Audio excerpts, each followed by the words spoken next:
Good morning, y'all. Welcome to The Good Life. We are here at WBOK Studios. Oh, I guess you can see that behind me, can't you? Yes. My Facebook is tripping. Let me see if I can go fix it. I am out of Facebook jail. Isn't that amazing? Let's see, delete that. See if I can do this again. Publish, live. It's been tripping. Let's see how it works today. So ain't nobody got time for all that. We got a show to do. Am I live? Is it working? Let's see. Yes, it works. We're live on both Facebook and Instagram. I'm putting it all together. I'm getting ready for the show. It will be an interesting show. It's my story, honestly. I have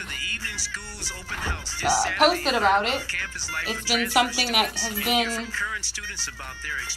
on my heart for a while. Kind of didn't necessarily want to do it. But there are times in your life where you have to do things because you know that you're going to be a blessing for others. So I guess today is one of those days. So I'm about to go live. WBOK, New Orleans. The following program is a paid program that doesn't necessarily reflect the views or opinions of the staff, management, and advertisers of WBOK.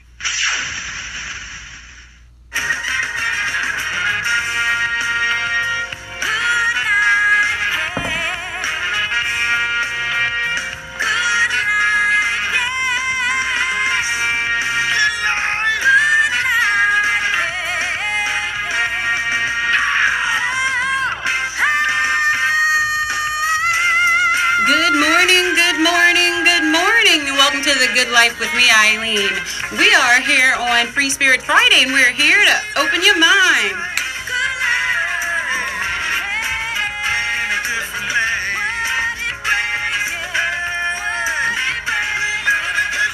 We are living the good life right here on WBOK 1230 AM. We are opening minds to living differently in the world with love, compassion, tolerance, and understanding for ourselves and hopefully everyone else. We do that right here weekdays at 11 a.m. Make sure you tune in to each and every weekday show for Marketplace Monday, Relationship Tuesday, Wellness Wednesday, Gumbo Talk Thursday, and of course, Free Spirit Friday.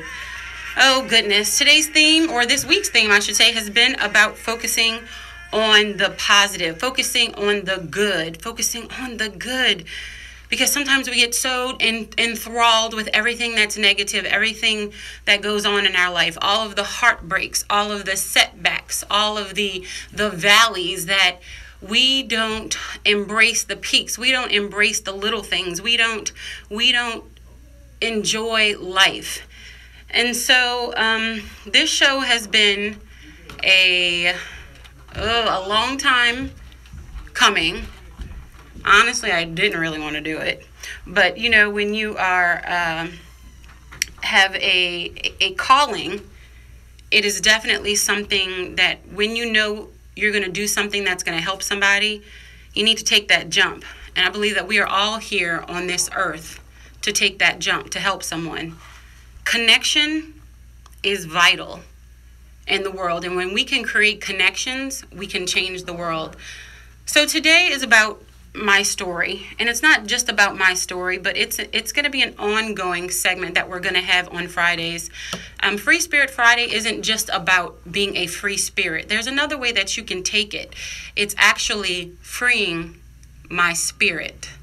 And when you free your spirit, you release yourself from shame, anxiety, anguish, painful things that you've gone through in your life. And for me, y'all have listened. I've been on the air with my own show about 2.5 years now, and y'all know I'm big on self-reflection. Well, I guess this will give you a little background into why I'm so self-reflective. Because so many people, they may follow me on social media, they may listen to me on the air. You may think you know me, you may think you know my family, but you literally have no idea. We walk around each day and we interact with people. And we have no idea of what they're going through, whether it be joy, whether it be pain, whether it be sorrow, whether it be, anxieties. We have no idea what people are going to. And so I hope these segments will open your mind to living differently in the world, to be a little kinder, to be a little bit more gentle, to love, to have compassion, to be tolerant, and to understand, because you don't know what people are going through. I didn't necessarily prepare for this show. I have a couple things written down, but I'm just going to see how it comes out of my mouth, to be perfectly honest. Like I said yesterday, I have been ministered to the past couple months, and encouraged strongly to start telling my story on air. And I was like, don't want to do it. My life coach, Bobby Clark Alexander from the ATL, actually, I don't know if y'all know the back history of that, but Bobby is prophetic, and I think you've probably heard her say it on air, but I'm going to clarify that for you and how we found our relationship. She sent me a message on Facebook one day. This was before I was ever on the air, and she said, that she wanted to talk to me. So I was like, what is this? So I talked to her, and she said that I was going to speak to the world. And I was like, what are you talking about? You must be talking about my sister, because I don't know what you're talking about. She's like, no, I don't even know who that is. She's like, it's you. God put this on my heart, and I need to talk to you. I had already been going through a spiritual journey. I think I've honestly gone through it all my life, but I just started opening my mind to it and kind of lifting the veil to see what was on the other side, and actually started walking in my journey, because I always thought I was weird or I was crazy. I'd have experiences, I'd have thoughts, I would always have knowings. People would come to me with stuff, and I would just know how to respond or know what was going on, sometimes before that they even told me. And so it had been, been just a weird exchange. I had always been just a little different, and always an outsider. I was a little bit isolated, I will say. So to bring it back to now, on April 2nd of this year, or I should say maybe the beginning of April, the first couple days, and the end of March, God would literally not let me sleep. Have y'all ever had those moments where he would not let you sleep because he wanted you to do something and you weren't doing it? Well, God has wanted me to write a book. He has wanted me to tell my story, and I have literally run away from it. And if anyone knows what it's like to run away from something that God wants you to do, it doesn't work, and it doesn't last very long. You need to do it. You need to get it out. You need to, and the reason why I wasn't doing it is because of fear. Fear. I was letting it hold me back. I've been letting the shame, the torment of life, hold me back, and I just refuse to do that anymore. I'm going to drop my bags. I talk about it on the air all the time, and I think you learning my story and things that I've gone through will make you understand the conversations that we have here. And I honestly believe that two of the most powerful words that you can tell someone are me too. And so I'm here every Friday to tell you all, me too. So on April 2nd, because God would not let me sleep, I woke up in the middle of the night, and I basically wrote an entire outline for a book. It is 101 lessons learned, things that I know, but honestly, they are things that I am absolutely clear about, because I've experienced them for myself, and I've lived them. Painful, most, some very happy, ups and downs, but they're definitely things that I've learned and things that I want to share with you. And there's another woman who actually helped me on this journey, and she absolutely has no idea what she did for me. Her name is Ian Levanzant. I had the opportunity to sit down and interview her, during Essence. And I'm sorry we haven't given you those interviews yet, but as luck would have it, my audio was not recorded. It was just hers. So we will be playing those through the Friday. So we want to make sure you stay tuned. But what she told me was what she does every day is not a job. She says it's her ministry. She does it because it's her purpose in life. And when she said that, it made me look at the good life in this radio show in an entirely different way. The Good Life is my ministry. It is me evolving and going through a process of self-hate, insecurity, not loving myself, not taking care of myself, being from the pits of depression, literally not wanting to wake up, only opening my eyes because my child needed me. From going to those low points in life to really having that moment where I was like, I'm tired of being sad. I don't want to do this anymore. And reaching out and putting myself into therapy. And like, I don't want to do this anymore. So I'll give you a short version of my life. Now, obviously, you won't have everything, but I'll give you the short version. And then I'll go into a couple, monumental times today. And then through the course of the next, I don't know, it's 101, so I guess we have a lot of Fridays, huh, Lee? I guess that'll be a minute. So we'll go through this, and I will be writing my book, and hopefully this touches someone else, and it's you're able to open your mind to living differently in the world as well.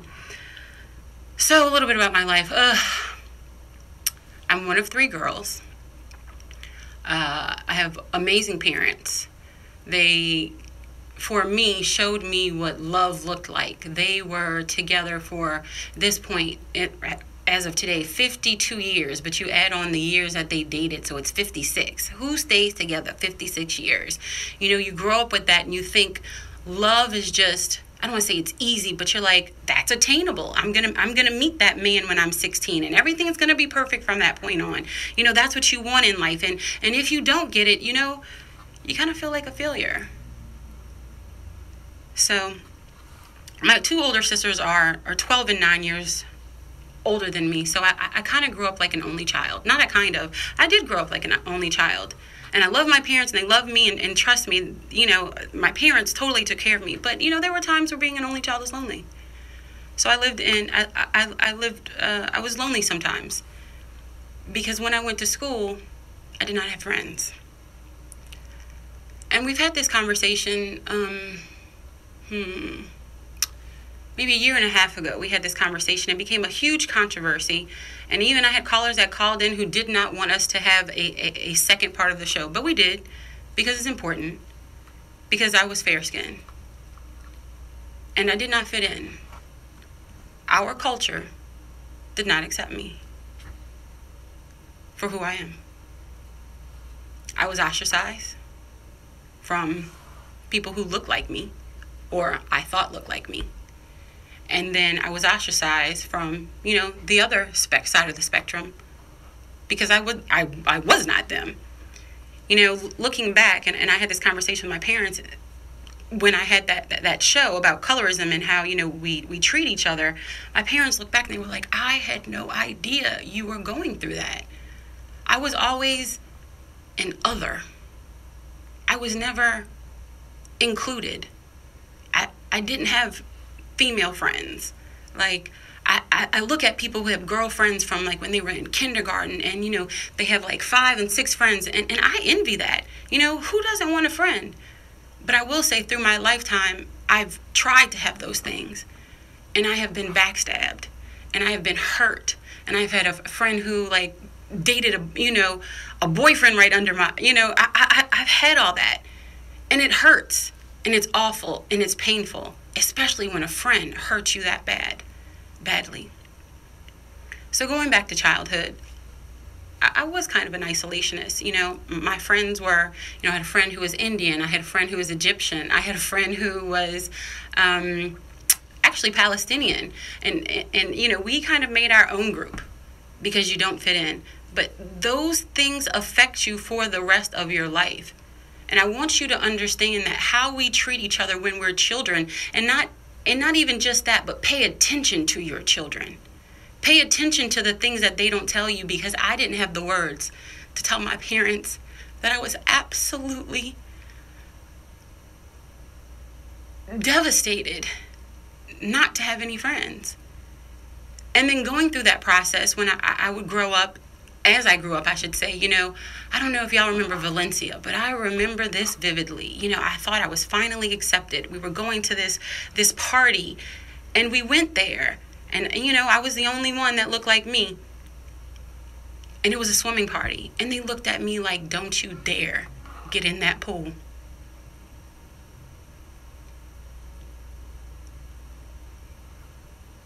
We all go through these things. We need to be more embracing of what we go through and have conversations so people understand me too. This color spectrum, we need to just drop it. We really do. We need to embrace each and every one of us. And that's another thing that Jan Van Zandt, people don't believe in the Willie Lynch syndrome. They're like, the letter isn't real, but the syndrome is real. And we do it to each other each and every day. And it's really time to live with love, compassion, tolerance, and understanding for ourselves and for everyone else. So with that being said, oh goodness, I went through a process where they really isolated me to the point where, and I will say, I was lucky, Lee. There's one thing that did happen. I was smart, so I always, made the grade, which, kind of helped out. But it was in 7th grade. I had an absolutely awful year. I was literally failing out of 7th grade. I was so depressed because of the isolation that those girls put me through and the bullying that my parents literally had to take me out of school in the middle of the year and transfer me. It was a blessing. I met one of my best friends to this day. I will say I probably have one childhood friend, and I'm absolutely blessed with her. And I hope she's listening today.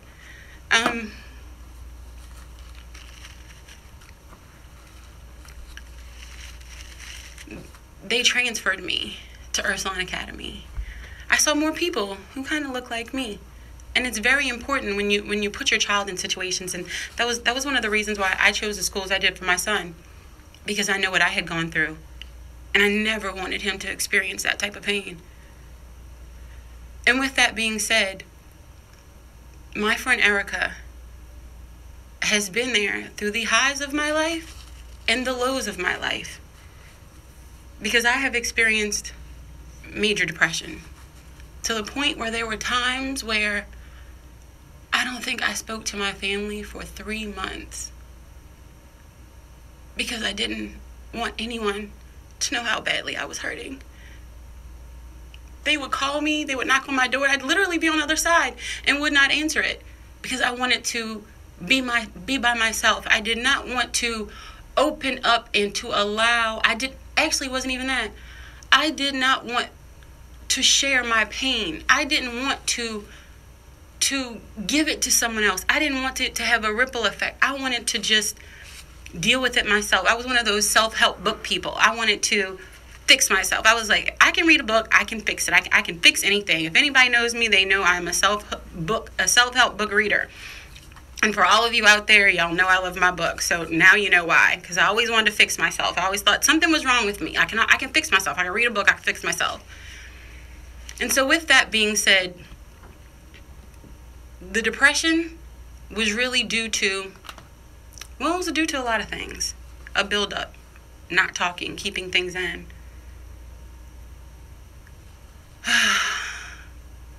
When I was 16, I met a boy. And I look at my parents. I thought, this can be my story too. They've been together forever. They met at 16. This can be my story too. I dated him for 4.5 years. They were some of the most awful years of my life. The first year was pretty good. You're getting to know each other. And I was, a sheltered child. Everybody who knew me from high school was like, you never went out. Your parents never let you out. But, I would go on. He was like my first date. He was my first prom. He was like my first everything. I thought it was great. But you know what? We don't even know who we are. And when we don't know who we are, we begin to take advantage of other people. And we begin to pull other people when we can't figure out who we are. And that's exactly what he began to do to me.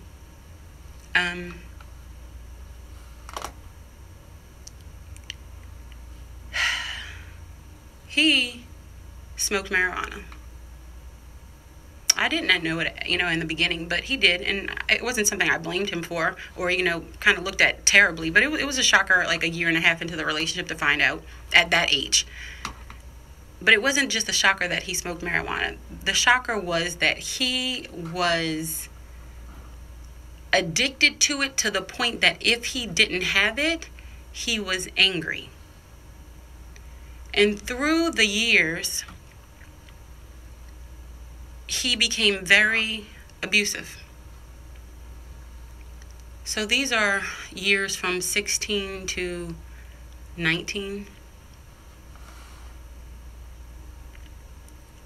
Those are very impressionable years, especially for a young woman. I dated this man who emotionally abused me, psychologically abused me, physically abused me,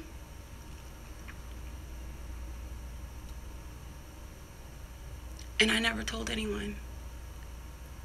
It was I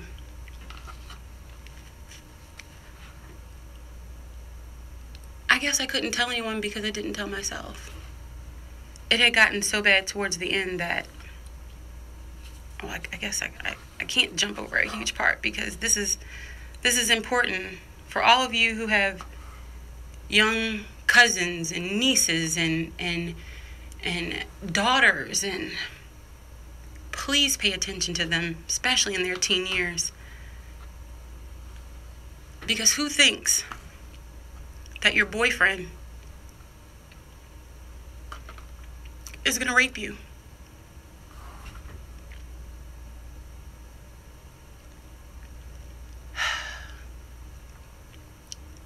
I went to a revival about 2.5 weeks ago. And I knew that it was time for all of this to come out. And so that Sunday after, I went to the church that the revival had. And, people were giving their testimonies of how things had changed. And it has truly changed my life in so many ways. But I did not want to stand up and give my testimony. It was not something I was interested in. And Chief Apostle Lucas came in and was like, Eileen, you're next. I was like, I don't want to talk. I was like, but. So I got up there.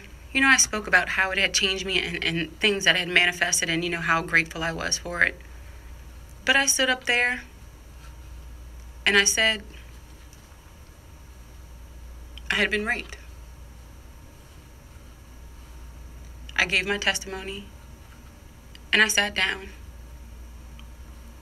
And this one woman, she came and she sat next to me. And she held my hand. Now, she had already given her testimony, and it was one of abuse as well. She told me, sometimes when you hear someone else's story, you realize how blessed you are. And she was like, that was the first time I've ever told my story. And I looked up at her and I said, me too. So with that being said, that was confirmation for me that I needed to begin to have this conversation. Because this isn't a conversation just about pain.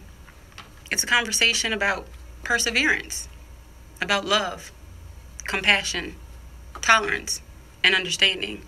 Because people look at me every day and they have no idea what I've been through. And they make assumptions. You cannot judge a book by its cover. You have no idea the pain that people have been through and what they've done to literally pull themselves out of the depths of darkness. Because while that was done to me, I didn't leave. I stayed. He would force me to do things that I didn't want to do on a regular basis. It had gotten so bad towards the end. Oh, gosh. That it was like every day for 30 days. And I was like, God, please save me. My relationship with my parents was terrible. They had no idea. They just thought I was, a teenager, just not listening, being rebellious. But all I wanted was to be saved. I just wanted somebody to save me. So open your mind to the people around you. Sometimes they don't say stuff, but they just want to be saved.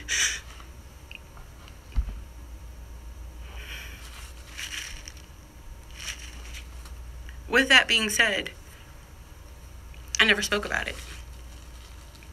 I went I don't say my entire life, but I went years and did not speak of it. In my mind, it did not happen because literally I had put it so far, I don't even know where it was, that it wasn't even in my conscious mind. If somebody would have had a conversation about, sexual abuse, I would have just gone on because it didn't happen to me. That doesn't happen to me. Honestly, I couldn't even say the word. But I walked around with a scarlet letter for years because he didn't just rape me. I allowed, that's where I am now, but at that point,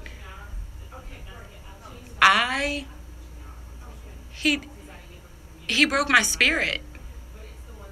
I did not love myself. I did not respect myself.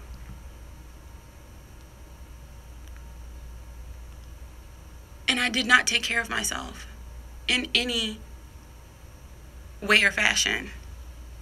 But from the outside, it looked like I was great. I continued to live my life.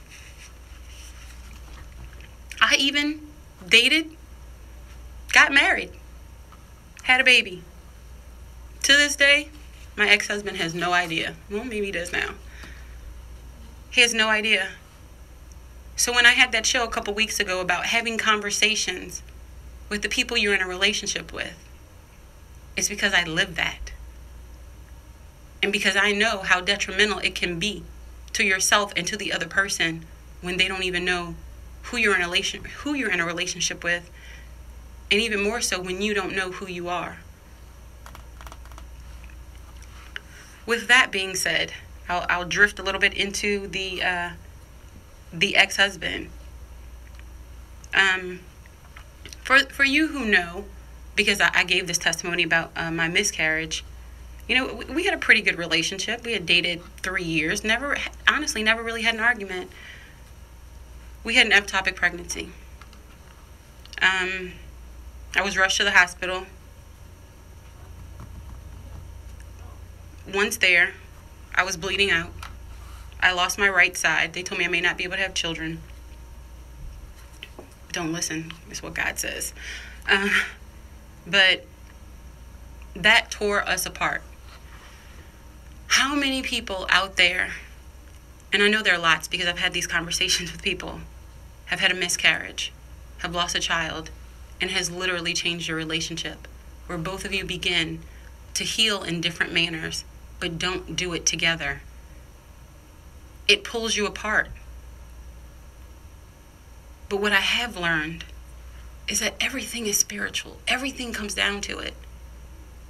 And it's really just the breaking up of the families. It's one of those forces that is trying to break up our families.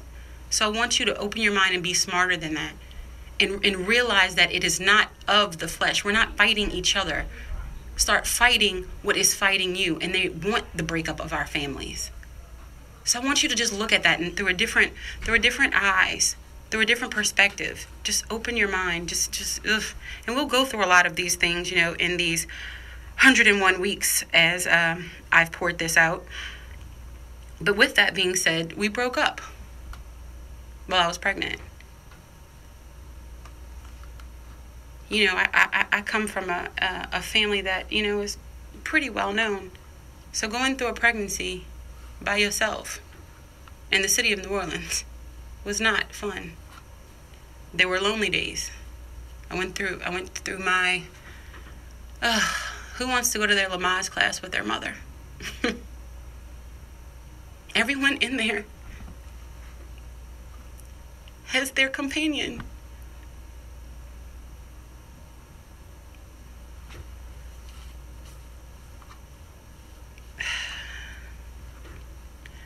So moving from there, you know, I will say,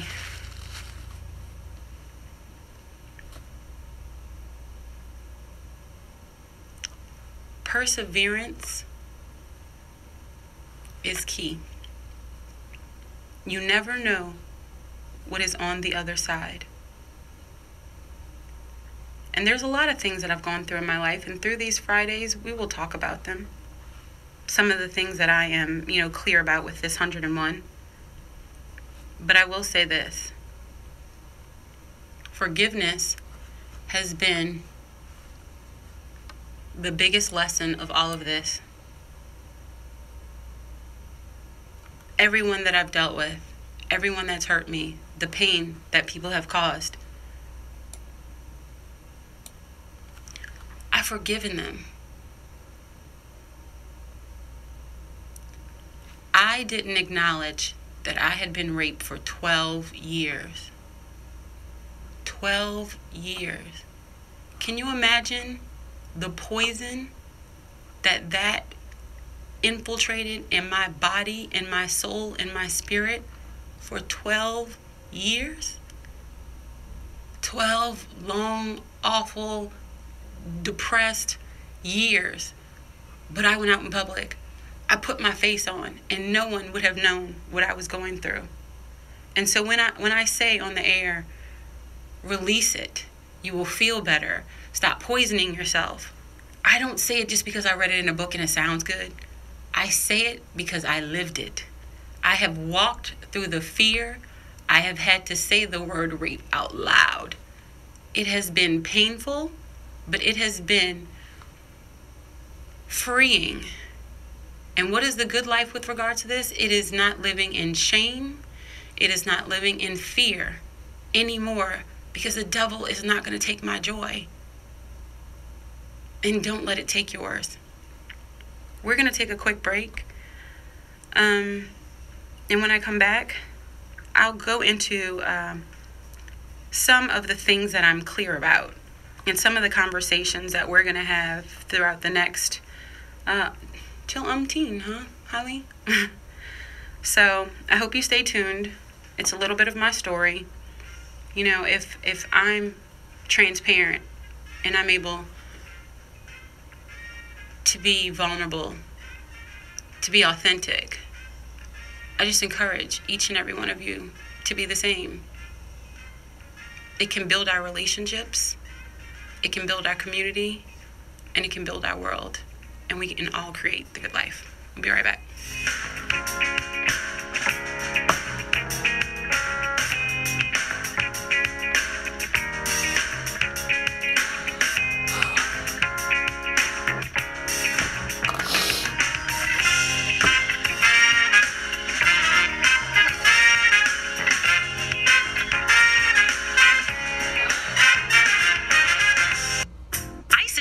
Is one of the fastest growing companies in the world because their products work.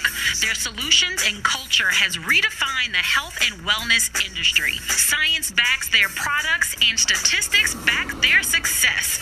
But it's the people who make them successful. And I, Eileen Carter, have joined the Isogenics revolution. I've used the products and followed their system, and I swear by them.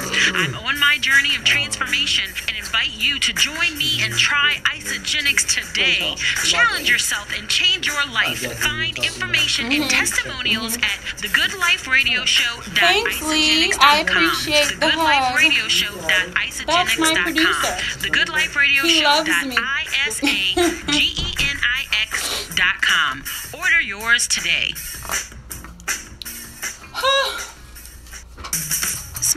businesses play an important role in society. I appreciate each and everyone watching today. L&R Security delivers safety and comfort to our neighborhoods, events, apartment communities, conventions, work sites, festivals, and your business. L&R Security can be reached at 504-943-3191 to ensure the safety of your employees, customers, family, friends, and you. L&R Security has made its mark in the security arena for over 37 years and will faithfully continue that tradition. Call today for your personalized consultation to ensure your security needs are met. L&R Security differentiates itself by creating partnerships with our clients and guards. We are now hiring armed and unarmed guard professionals, retired military, sheriffs, and PD to grow with us and impact our community. Be a part of the change with L&R Security. Call us now at 504-943-3191. 504-943-3191.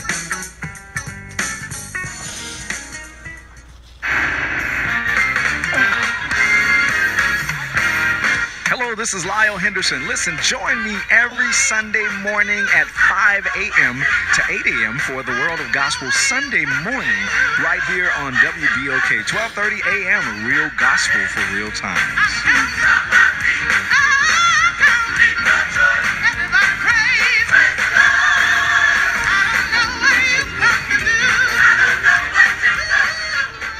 He's not ready.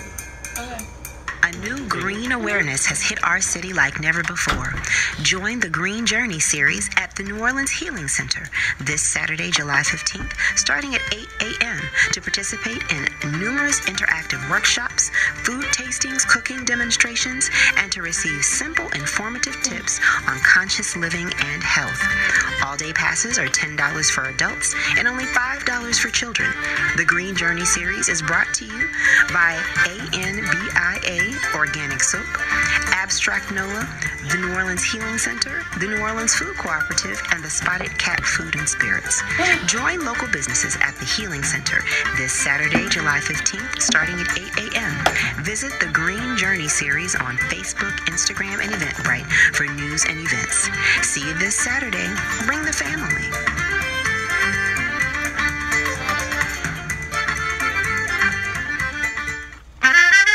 Experience the Dillard difference and change your world today. You don't want to miss Dillard's Evening Schools Open House this Saturday, July 15th at 10:30 at Dillard in PSB 135. The evening program, designed for the non-traditional student, offers 30 evening, seconds. online hybrid, and weekend classes, Get it back and together. offers financial aid and scholarship opportunities. Come out to the Evening Schools Open House this Saturday and learn about campus life for transfer students and hear from current students about their experiences at the Dillard's Evening Program. You don't want to miss your chance to complete your degree. Join us this Saturday, July 15th, 10:30 a.m. in PSB 135 at Dillard University y'all. and start changing your world today.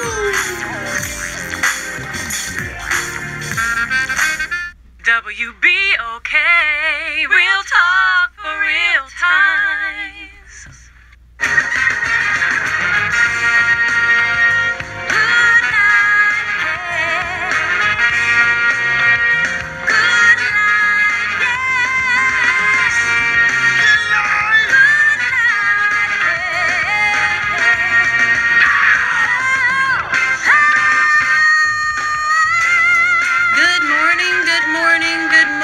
Welcome back to The Good Life with me, Eileen. We are here on Free Spirit Friday, and we're here to open your mind.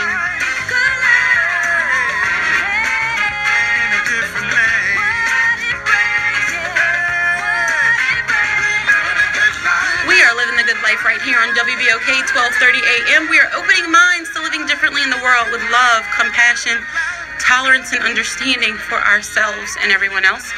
We do that right here weekdays at 11 a.m. Please stay tuned. For those of you who have been listening, or for those of you who are just checking in now, it's been a very interesting show. I know I've been supposed to do this for a long time, but you know what? The time is now, and so I have begun to tell my story. Story about perseverance, pain, love, tolerance, compassion, and understanding. God has put a book on my heart for a very long time now. I didn't really want to do it. But I do know that The Good Life is my ministry. And so if I help one person, then I've done my job.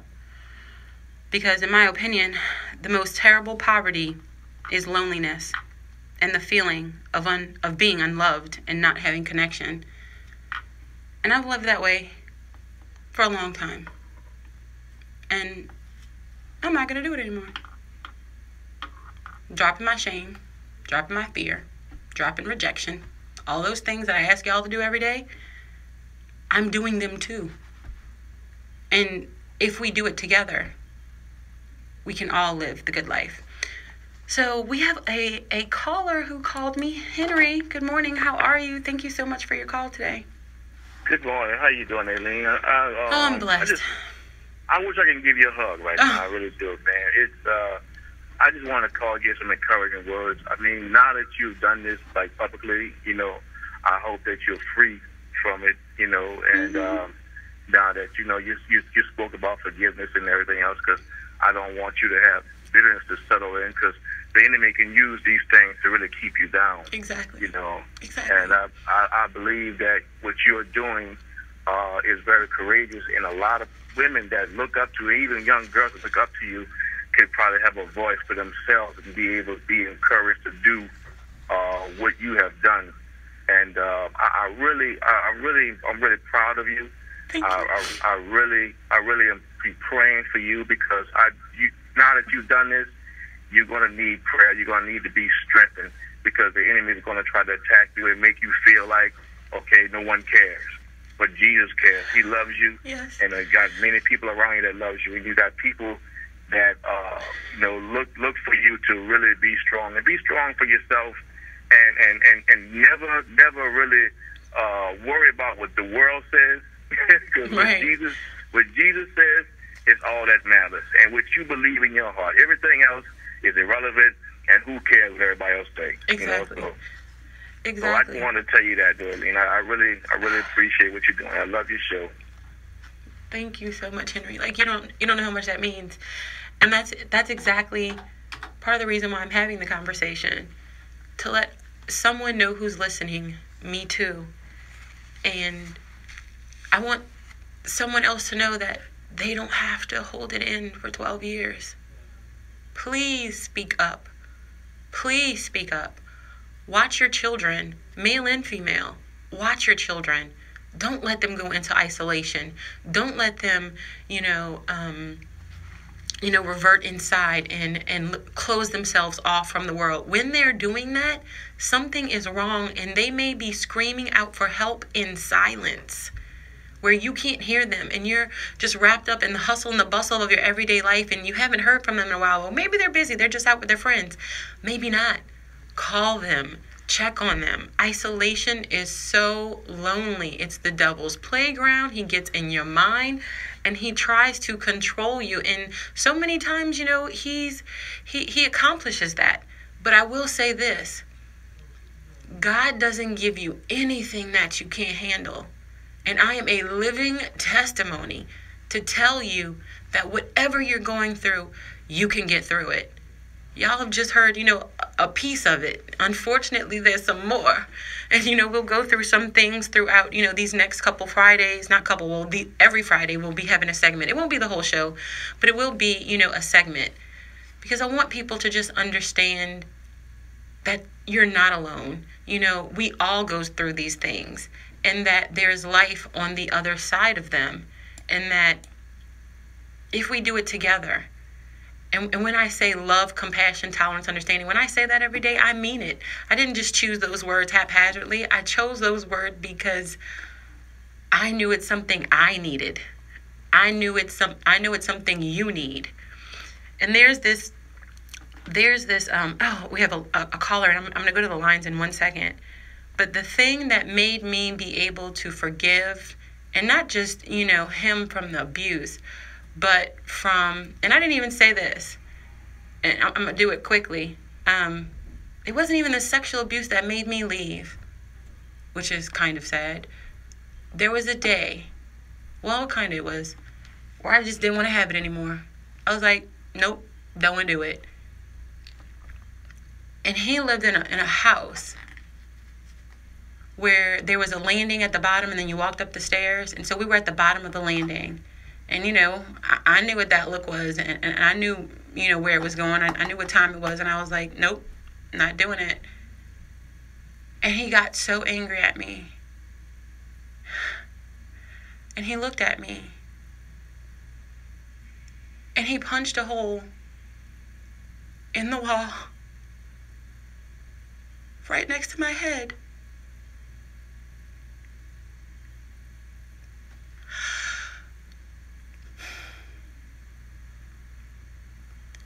I pulled myself together and I was like, okay.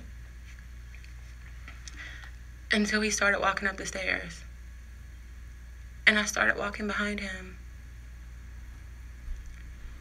He got to the top of the stairs. I was about three-quarters way up the stairs. And I just bolted down the stairs and I ran. I just ran as fast as I could. And he ran behind me.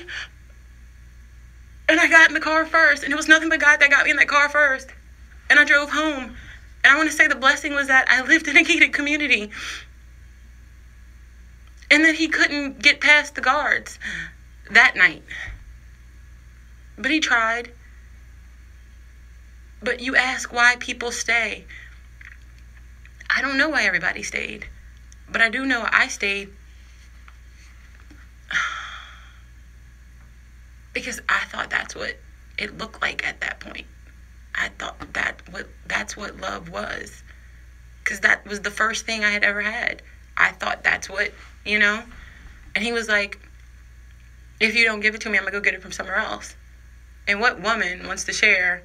Well, I wasn't a woman. We were in our young 20. But let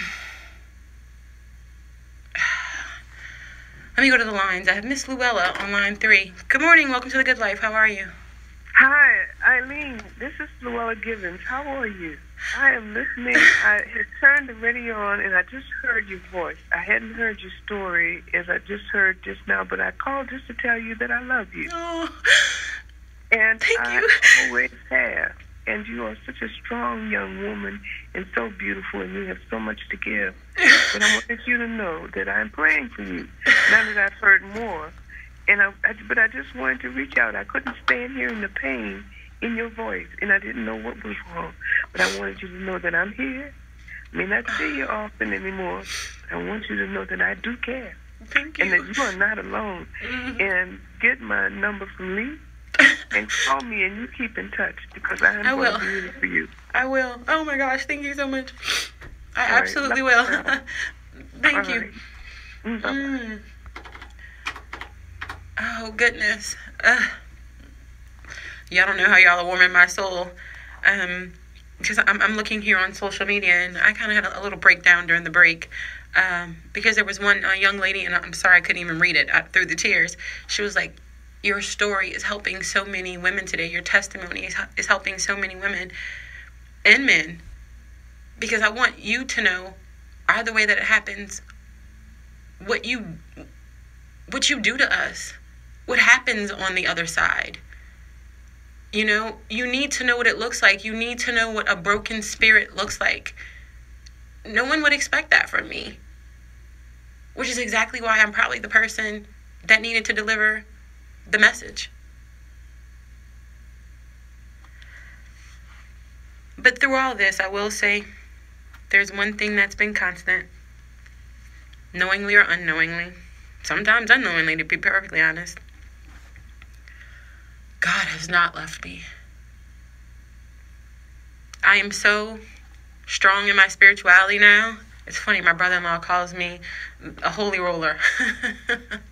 And you know what? I love it. And I want to give a shout out to Susan Henry, our GM. She has encouraged me to open up, and she has been a friend to me when I did not have one. And she sent me this, and I absolutely love it, so I wanted to share it with you. She said, everything you need is within you. You are stronger than you know. You are daylight and you are night. The darkness you fight is within you. Yet the light you seek is within you. You are not alone. You are loved because you are love. So I want to thank her for that. It really opened my mind and my heart. And that was another thing. Being vulnerable, opening up. You know, I don't know if it was pride that wouldn't allow me to speak, or anguish, or hurt, or pain, or whatever it was. But, you know, we let our pride get in the way of so many of our relationships. And we let one miscommunication break up everything. I know so many people who have broken up or had arguments because of a text message that was meant one way, taken another, and then you don't speak for weeks. And then you compile your problems on top of other things because of our pride. So one of my prayers for everyone out there is to release your pride and your ego. It is holding you back from living the life of love that each and every one of us deserve. Don't be like me. Don't wait 12 years to talk about it. And even, it's crazy because it wasn't even like 12 years. 12 years is when I acknowledged it. I think I began to talk about it maybe 3 or 4 years after that. I actually told my parents.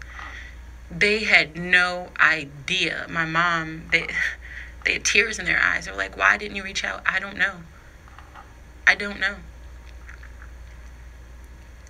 And only 2 weeks ago was I able to say it out loud. So this has been 20 years. Don't let something hold you shackled for 20 years, 10 years, 5 years. Don't let it hold you shackled for a month.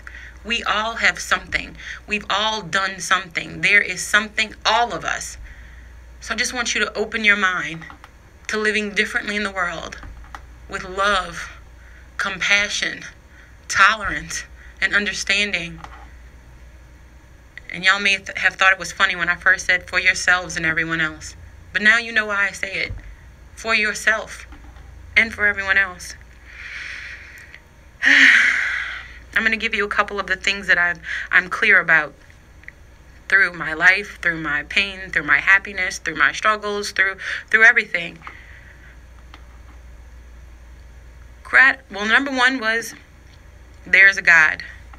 I am absolutely clear through these conversations. You will understand the experiences I've had where I am so clear there is a God you just don't understand. I don't have a problem having a conversation with anyone because I know like I know like I know. And if you haven't had an experience where you know there is God, I hope that you pray for one so you can be as strong and steadfast as I am, because I know. And honestly, I want everyone to know, because it is one of the most fulfilling and uplifting and joyous feelings of my life. Because when I do have those valleys, I can remember. And I can pull myself back. Because number two, prayer works. Prayer works. If you don't have a prayer life, I didn't, trust me, for years. But prayers don't have to be something that is, created, that somebody wrote. It can just be, God help me. Whatever it is for you, start your prayer life. Start somewhere. Whatever it is for you, just start talking to God, and He will start talking back to you. Just start those conversations. He will never leave you. He never has. But you have to reach out, and you will get it back in return. And I do believe, not that I believe, I know, that there are absolutely no such things as coincidences. None. Nada. There is not a coincidence in this world. It's not even possible. There is not a thing called coincidences. Trust me, everything happens for a reason. And when you start to piece those reasons together, you can move forward. You can pull yourself out of the depths of, sometimes we think, hell, and sometimes it is. You know what? I met with someone recently, a prophet, at the revival, and he's like, you have been tormented in your life. And I burst into tears. I was like, yes, I have. You just don't understand. And he's like, all of that is breaking off of you. You are having that shift in your life. But I knew for me to do it that I had to tell my story. I had to stop living in shame and anguish and fear. And so I encourage each and every one of you to do the same. It doesn't have to be publicly, but it may be to the person that you love. It may be to the person that you're in a relationship with who has no idea who you are. Start on that journey. What is on the other side is so much better. And so I will leave you with this. I will say I absolutely adore my friends because through these past couple days, they have supported me and listened to me and just ugh. But I had a friend, a dear friend who I love dearly. He's in Florida. And he sent me this. He said, "The moon does not fight. It attacks no one. It does not worry.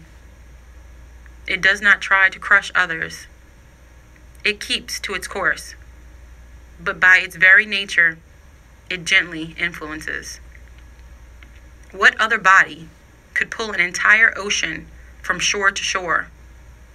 The moon is faithful to its nature, and its power is never diminished."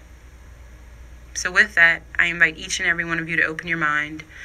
These will be conversations every Friday, so I hope you stay tuned. It is my story through my eyes, and hopefully it touches someone's heart. Thank you so much for tuning in. It's a good life, y'all. I'm out.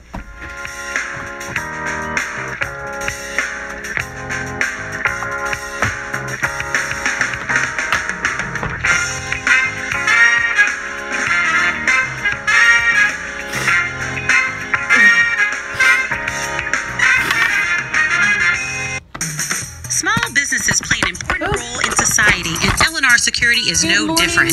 L&R Security delivers safety and comfort to our neighborhoods, events, apartment communities, conventions, work sites, festivals, and your business. L&R Security. At the same time, because I have Facebook and Instagram. Thank you so much for tuning in. I appreciate each and every one of you. It has definitely been a journey of growth, self-reflection, and perseverance. And I'm still here, and I will be. And my plan is to, just make a difference. The Good Life is my ministry. I now see it that way. And I just encourage each and every one of you to live your life. Don't let anyone put you in a box. Don't let anyone confine you. Don't let anyone steal your joy. It's important. So thanks so much for tuning in. If you enjoyed the show, please share. Thanks so much. I'm out. Oops. Trying to end it.